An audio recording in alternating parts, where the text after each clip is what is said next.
Tudo bem, pessoal. Então, vamos aqui para a parte 2, né, da nossa aula 21 sobre sensores de peso, célula de carga e torque. Então, ainda falando sobre os sensores de peso, de força, desculpe, vamos falar aqui um pouquinho sobre os dispositivos piezoelétricos. Já até falou sobre essa propriedade da piezoeletricidade, né? O que que é um dispositivo piezoelétrico? Alguns cristais, por exemplo, o cristal de quartzo, o cristal de Rochelle, turmalina, sulfato de lítio, eles produzem uma tensão elétrica que ela é linear quando você aplica uma força sobre eles, tá? Então, à medida que você aplica uma força, igual está mostrando aqui na figura, ele vai gerar uma tensão proporcional, tá? De acordo com essa deformação.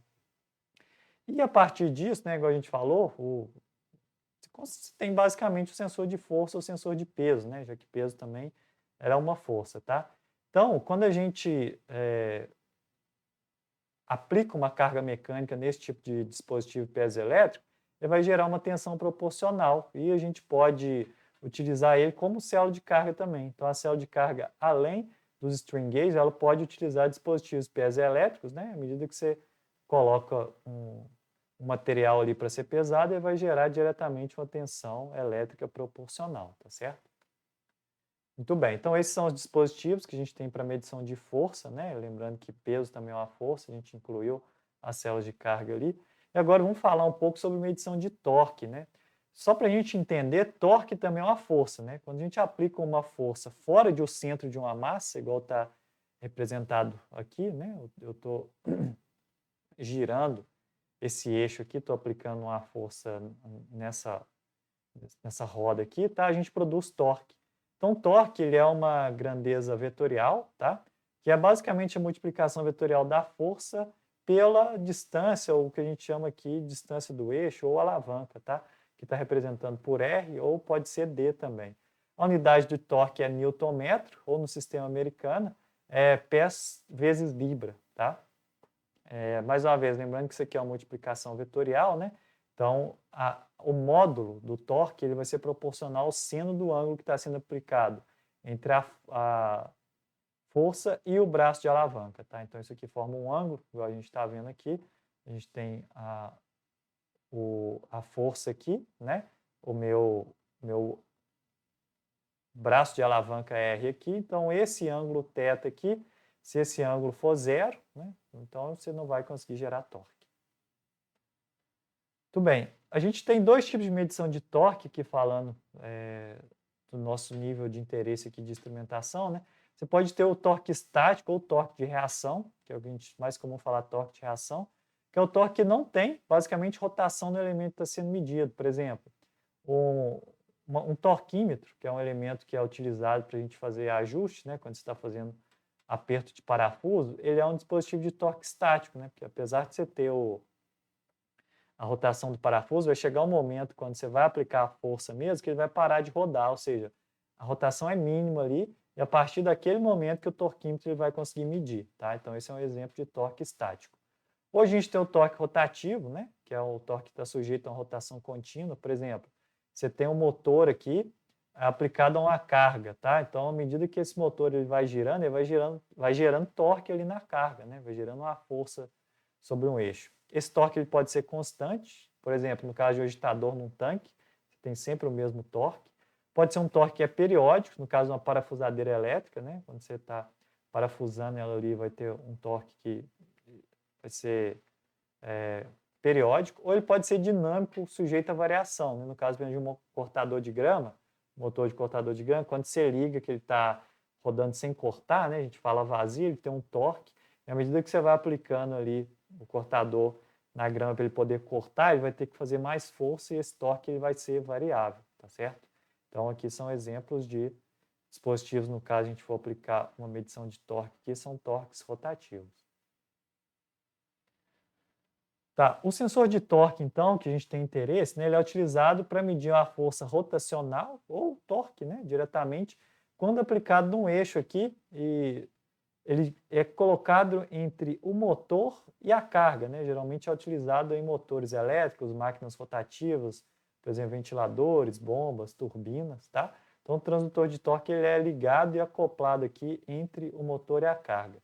Ele pode ser acoplado de várias formas, né? Ele pode ser constituído de um eixo, igual está mostrado nessas duas pontas aqui, ou flange também para acoplar, né? Flange a gente já falou o que é o orifício aqui que eu vou parafusar os elementos, tá? Então a gente tem esses dois tipos de engates aqui, ou encaixes, tá? Para poder fazer o acoplamento apropriado aqui entre o motor e a carga, tá?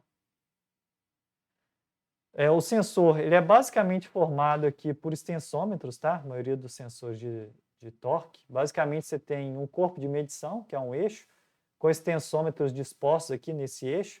O mais comum é você ter 4 extensômetros, 4 string gauges, tá? Dispostos em 45 graus, igual está aqui, tá?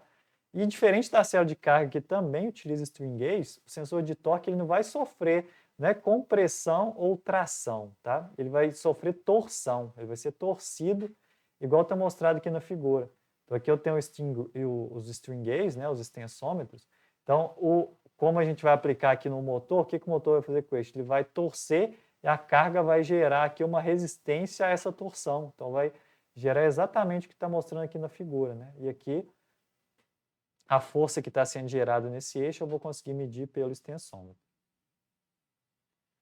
Muito bem. No caso da medição de torque rotativo, né, a gente tem um problema que é o seguinte: você tem um eixo que está girando e ali está acoplado o extensômetro. E como é que você vai pegar esse sinal elétrico para alimentar, já que o seu elemento está rodando ali no eixo, né, para transmitir isso e para energizar, né? Então você tem algumas formas que você pode fazer isso. A forma mais simples é por meio de anéis deslizantes, né, ou slip rings. Isso é basicamente o quê? São escovas e anéis que estão acoplados aqui no eixo, né? Eles ficam girando e o contato aqui ele é feito eletricamente, né? Um contato deslizante. Então, repare que aqui, ó, as escovas, que são essas partes aqui de cima, elas estão sempre em contato com o eixo e aquilo que ele faz o contato elétrico, tá? Então, esse aqui é o sistema de anéis deslizantes, que é o mesmo que é utilizado em motores elétricos CCs, geradores CCs, tá bom? Muito bem. O segundo tipo que a gente tem é o transformador rotativo, que é um transformador também, tá? Só que composto de duas partes. Ele tem duas bobinas, uma bobina é estática, a gente já falou um pouquinho do conceito de transformador, né? A bobina estática ela está no mancal, está nessa parte de cima aqui, tá? E uma outra bobina rotativa que está anexada no eixo do transdutor, tá? Então, essa bobina aqui girando, você consegue transmitir um sinal por meio do acoplamento eletromagnético, sem nenhum contato, tá? Então, toda a transmissão de sinal é feita por meio de sinal eletromagnético por meio das bobinas de um transformador. E por último aqui, a gente tem um sistema de transmissão sem fio, que é basicamente o quê? O string gauge, ele é ligado diretamente a um transmissor sem fio, geralmente por radiofrequência, tá? É feita essa transmissão, e alimentado por bateria. Então, você não tem que ter a preocupação de ter essa ligação elétrica ali, né, entre o eixo e a parte estática, tá certo? Aqui tem um exemplo, só mostrando como é que seria o acoplamento no eixo. E aqui um sensor, repare que externamente ele não é muito diferente dos outros, né? Mas esse aqui também é um sensor de transmissão sem fio, tá certo? Tudo bem, então agora a gente chega no final da nossa aula, né? Aquele problema lá do início da aula. Como é que eu posso então medir a quantidade de ferro liga, né? Que tem numa panela? Lembrando, eu não posso medir o nível aqui, porque tem um problema que você está fazendo com ferro gusa, né? Um material que está super quente, você não tem como fazer por contato direto. A panela também ela vai bascular, né? O que vai também impedir que eu use diversos tipos de elementos, tá? Então aqui nesse projeto, o melhor a utilizar é a célula de carga, né? Para você fazer a medição de nível por peso, tá bom? E o problema que acontecia é que essa panela ela variava o peso de acordo com o basculamento. Por que acontecia isso? Porque lembrando que o peso, né, ele é uma força que é aplicada verticalmente. O que acontece aqui nesse caso? A panela ela começava a ter um ângulo. Então ela ficava suportada somente aqui por esses dois cilindros, né, que era o que fazia o travamento dela. Isso fazia com que a força-peso ela se deslocasse na plataforma, tá? Então isso gerava um problema aí de variação de peso. Quando a panela começava a bascular, você via que tinha uma pequena variação na indicação de peso aqui da panela, tá? Nada que nesse caso aqui fosse um problema, mas era isso que estava acontecendo. Apesar de não ter extravasado nenhum tipo de material ainda, né? Você via que a medição ela sofreu uma influência por conta disso, ok? Vou deixar um trabalho aqui para a gente, né? Para fazer a especificação dos instrumentos de torque e da célula de carga da nossa planta modelo, tá? Esse trabalho tem o valor de 2 pontos, eu vou deixar lá no Classroom, e o prazo vai ser de 2 semanas, tá bom? Quais são os pontos importantes dessa aula? Né? Conhecer o princípio de funcionamento do extensômetro, que é o string gauge, que a gente mostrou para medição de força. Conhecer os principais tipos de extensômetro, tá? Que são aqueles dois tipos que a gente falou, uniaxial e roseta. Conhecer o princípio de funcionamento de uma célula de carga, que é um elemento utilizado para medir peso, tá?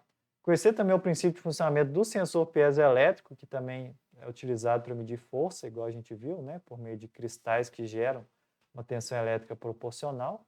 Entender como é que é realizada a ligação elétrica das células de carga, tá? A gente viu que tem ligação a 2 e 6 fios, e que elas geralmente são feitas por meio de uma caixa de junção. E entender o princípio de funcionamento do sensor de torque, tá? Para quem quiser ir na bibliografia, está lá no livro Sensores Industriais, Fundamentos e Aplicações, seção 8.1, ok? A gente finaliza a nossa aula por aqui. Muito obrigado, até a nossa próxima aula. Um abraço a todos, tchau, tchau.